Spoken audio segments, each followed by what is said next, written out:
বিশ্বকাপে বাংলাদেশ উগান্ডার চেয়ে খারাপ অবস্থানে থাকবে। এবার বাংলাদেশের পারফরমেন্স নিয়ে একই বললেন দক্ষিণ আফ্রিকার লেজেন্ডারি ক্রিকেটার হাশি আমলা।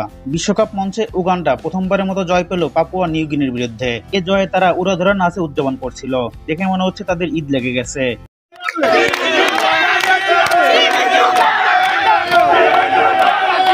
প্রথম ম্যাচে আফগানিস্তানের বিপক্ষে চলতি আসরে সবচেয়ে কম রানের লজ্জা রেকর্ড করেছিল উগান্ডা। সেই হতাশা ভুলে দ্বিতীয় ম্যাচেই ঘুরে দাঁড়ালো প্রথমবারের মতো বিশ্বকাপ খেলতে আসা উগান্ডা। পাপুয়া নিউ গিনিকে হারিয়ে তুলে নিল ঐতিহাসিক এক জয়। এটি তাদের বিশ্বমঞ্চে প্রথম জয়। এই ম্যাচে উগান্ডা পাপুয়া নিউ গিনিকে 3 উইকেটের ব্যবধানে হারিয়েছে। পাপুয়া নিউ গিনির দেওয়া 78 রানের টার্গেটে ব্যাট করতে নেমে 10 বল হাতে রেখেই জয় তুলে নেয় উগান্ডা। এই জয়ে তাদের সাধুবাদ জানিয়েছেন দক্ষিণ আফ্রিকার সাবেক ক্রিকেটার হাশি আমলা। হাশি আমলা বলেন, উগান্ডা বিশ্বমঞ্চে তাদের প্রথম জয় তুলে নেয় আমি অনেকটাই খুশি হয়েছি। দেখে মনে হচ্ছে তারা বিশ্বকাপে অঘটন ঘটানোর জন্যই আসছে। বাংলাদেশের সাম্প্রতিক যে পারফরমেন্স তাতে মনে হচ্ছে বাংলাদেশের চেয়ে ভালো অবস্থানে থাকবে উগান্ডা।